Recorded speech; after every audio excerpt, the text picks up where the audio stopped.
Disco X on the line, just as I suspected. No one really gets over me. I'm unaffected. Why would you try to ever put me second? You're just another groupie to me. No, I'm out here single, and I need some real. Now I got standards, give a fuck how you feel. I'm out here single, tell me what's the deal. Now I got standards, give a fuck how you feel.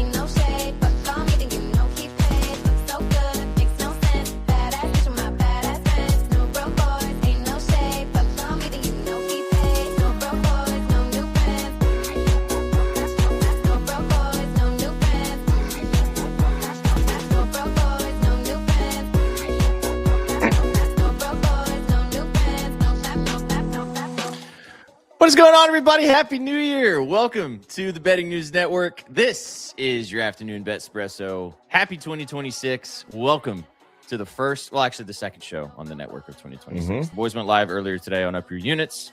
Welcome to Afternoon Betspresso. Thanks for stopping by. That's Sook. That's Vsauce. My name is Pan Jesus. Hope you guys, is anybody on MySpace today? Because I am. Yeah. I'm up on AOL dial-up, whatever you want to call it. That's my brain right now. But it's all right. We're hanging out with you guys. Excited to have you here. Thanks for kicking it with us. Brought to you by our new sponsors at Lucky Rebel. Go check out Lucky Rebel. Get involved with everything they have. Go check us out with the reviews we have at bettingnews.com.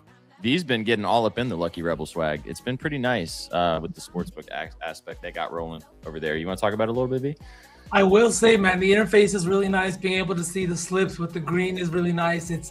I get it. The other sponsorships, fantastic. You can use them everywhere, but the interface sometimes is what gets you, right? And the Lucky Rebel interface is something that I've loved using.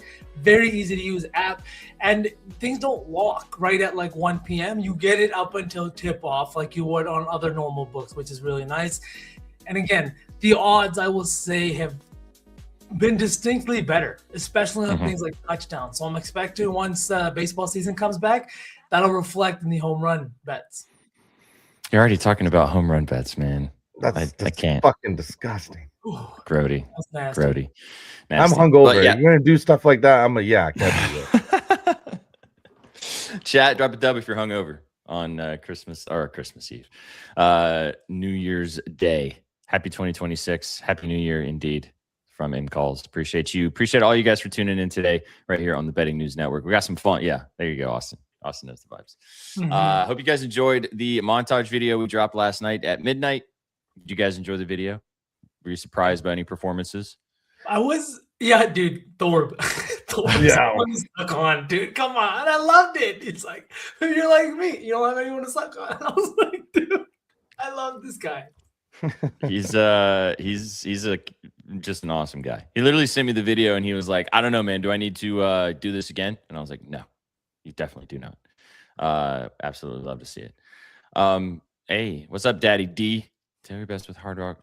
Don't get the luxury of all points. Happy New Year. Happy New Year, man. I actually use Hard Rock sometimes when I'm in Florida, and you just got to kind of mess around with the different angles of it. But yeah, they don't have as many alts. So I would suggest, depending on how you like to bet, alt it down in comparison to whatever you're doing. But, find the best way that you can. He might be also talking about Chef. I don't know for sure. But we will have Chef with us a little bit later. Hopefully, we might have Chef stop by and kick it with us. We won't have Gretzky Betsky's, unfortunately. However, Gretzky did send me the moves on the ice. So we have a play from Betsky. We will discuss shortly what's going to go down in the Caesars Superdome tonight in the Sugar Bowl. You guys talked about it earlier on Up Your Units. We'll talk about the Ole Miss Georgia game. Shaggy Betts has his play that will go into the Betspresso parlay for us as well. Yeah, Gerald, exactly. And then we will talk about the 5-game slate on the NBA tonight with the three of us. We all have plays. Sook has 3 plays. New year, new Sook. 3 plays. New Year, same Sook. 6 was the weird thing that I did the other day, and I did not end up being happy. It was 6. It was 6 last night, right? Can I Yeah. Can I ask Chad a question real quick? Chad, just this is a made up scenario. Just let me know. You and your boys are talking about bets in the group chat, right? You two of your boys send their bets for that day. Third boy was on one bet from each. About 20 minutes later, you get a message from that third guy saying, "Hey, I cashed out of both of those bets." What is that saying to you as guys that had those plays? What is that saying? I'm just saying. That means I like the bet, but I bet responsibly, and I don't like more than 3 units out there. And I know that you guys are gonna smack, and I don't want to give you the bad juju. That's the honest truth, man. JL's 1 + 1 is 2. Sucks over here like 2 + 2 is 9. That is bullshit, but okay. I love you. 2 + 2 is 22, dummy. You come for the winners. You don't stay for the math. That's for damn sure. Where's Brendy? I think Brendy's on a day like today, right? MySpace, Sixers are playing. Yeah. MySpace. Yeah, we've been eating on the NBA, no lie. We got some fun angles tonight, some good games we have out there on New Year's Day. I have 5 bets that I'm going to talk about with you guys. Sauceman has a few that he wrote about as well at Betting News with a Van DB. Danny Burke bet some overs today. All right now. 1 over. Ooh, 1 over. Let's Danny. not give too much credit. 1 over and 2 unders. My God. I love him. Yeah, this was painful. I'm sorry about it, but you had to. And then he also sold me on a parlay too, which was really unfortunate as well. But Happy New Year's, guys. It was funny. We had to watch. You guys didn't. I'll pull the curtain back a skosh. Just have some fun. But talking about last day of 2025. Let us know what you guys did last night as well. Hope you guys enjoyed your New Year's Eve / into New Year's Day celebrations last evening / early this morning. Sauceman crashed out last night while texting Sook and myself over the fact that Jonas Valanciunas got hurt in the last. I didn't know he was hurt quarter. at the time. The crash out would have been less. I know. This is why I'm saying you crashed out without knowing that he was hurt, bitching that he was not in the game. Then learned he apparently has like a calf injury. He's going to be out for some time. You said he hurt a paw, man. That sucks. Yeah. He's playing so well, dude. Did you guys see that? Like, I didn't. Hopefully, Padge took those assists to the 3 that was plus money. Yeah. Yeah. I think it was Padge that had that in the chat, but whoever it was. And beat out, we love you, man. Appreciate you. Thank you. Yeah, but that was fun. But then V disappeared, and then we didn't hear anything for multiple hours. And then I woke up this morning, had to watch the press because I was helping the guys get ready for up your units. Very hungover at 8 a.m. this morning, and I see V tweeting randomly at like 2 a.m. basically like fuck the Lakers, like New Year, same Laker bullshit. Of like with 0 likes, just yelling at a wall. Into the abyss. Into the abyss. New Year, same B. New Year, same B. Hits you with the windy fingers. I absolutely. Sometimes I love it, and sometimes it's against me, and I hate it. My God, last night was it was just funny because I hadn't like all the crashing out of J Val said I love you guys, Happy New Year, and then didn't hear from you for hours. And then randomly woke up to just V slander on the timeline, which was electric. Just woke up a mess. I'll say that. But it was fantastic. You did miss a big cash, and you said your worst beat was going to be tonight, and it ended up being true. So it literally happened. And honestly, that beat sucks even more. Like, just he got hurt. They're playing so well. The Nuggets won the game. It looked like they would be okay without Jokic for a few games, and I don't know what they're going to do now. Oh.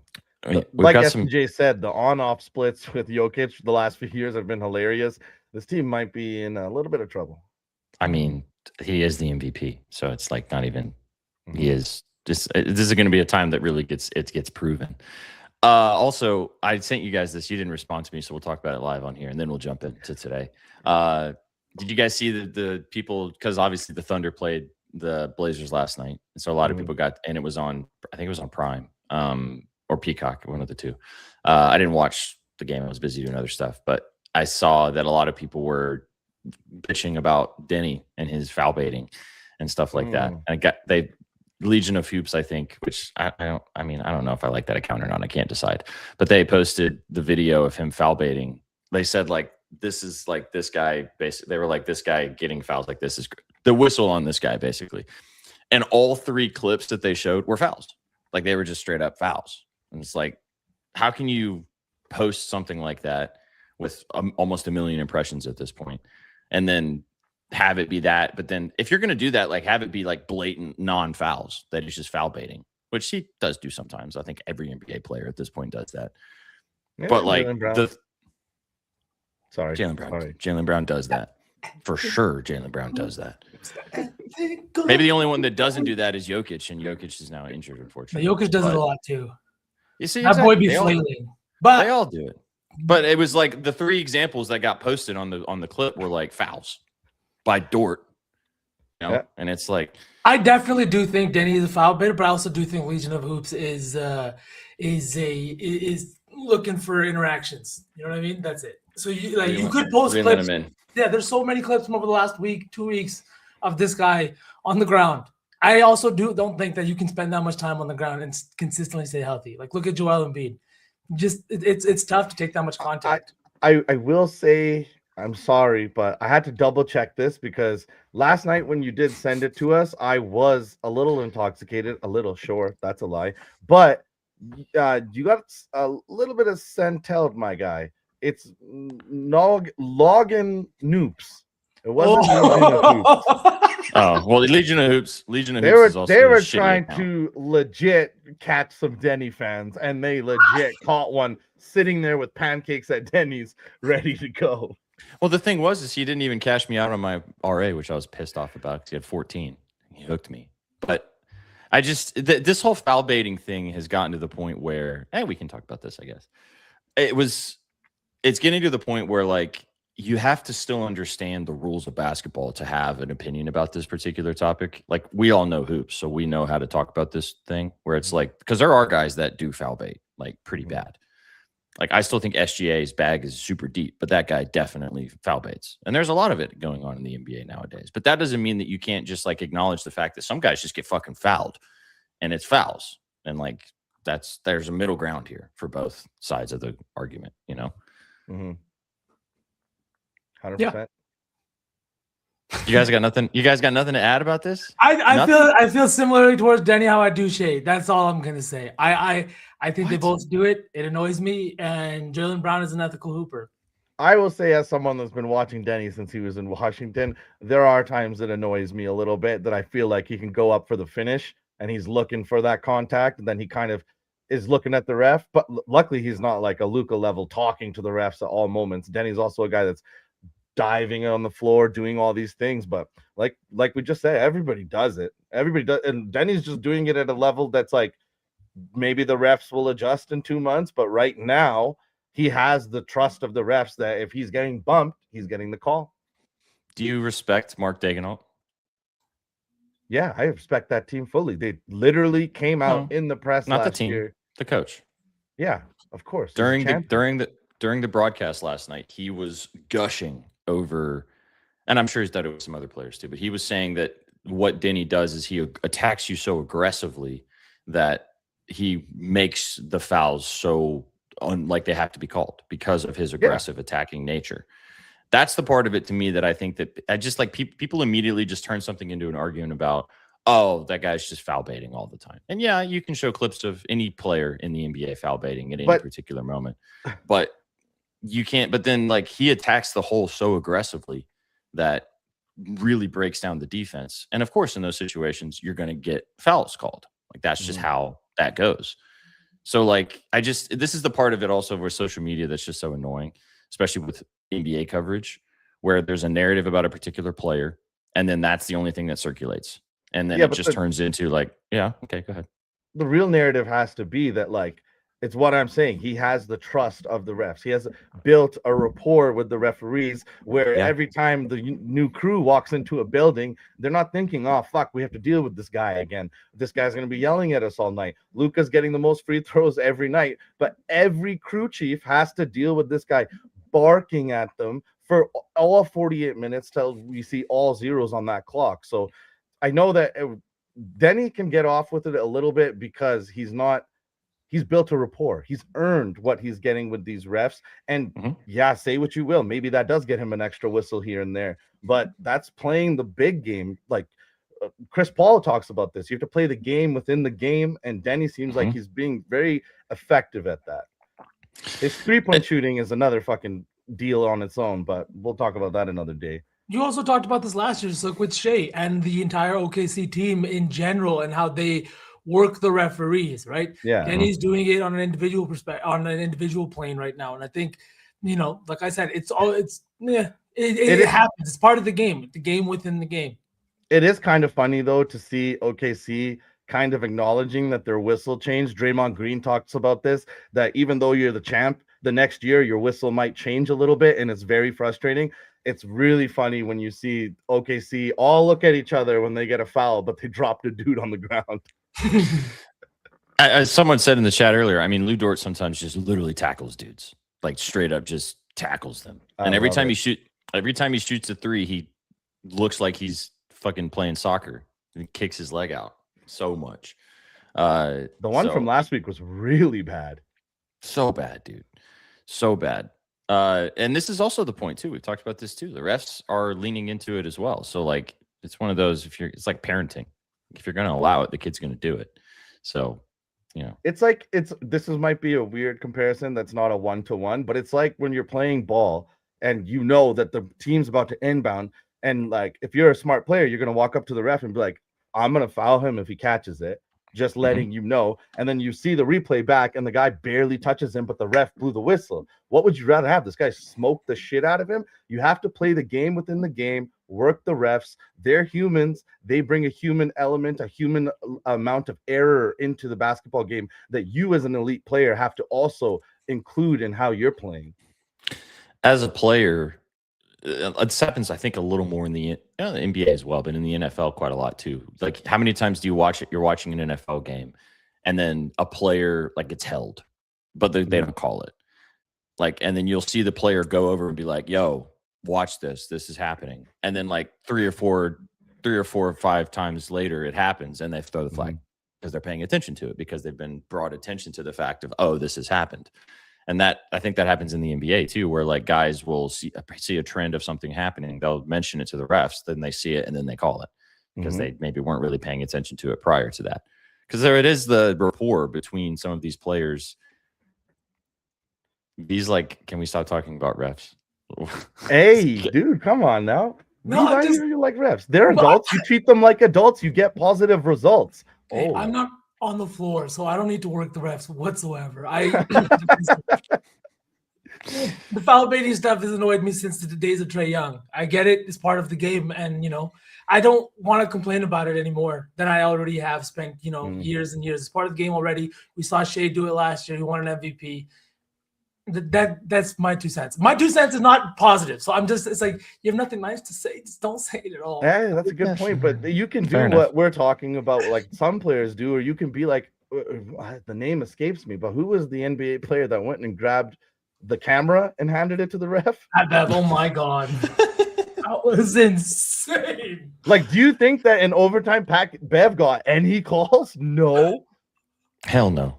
100% no. So funny, dude. That was funny. Oh man, I had something to ask you guys about this, and now I forgot.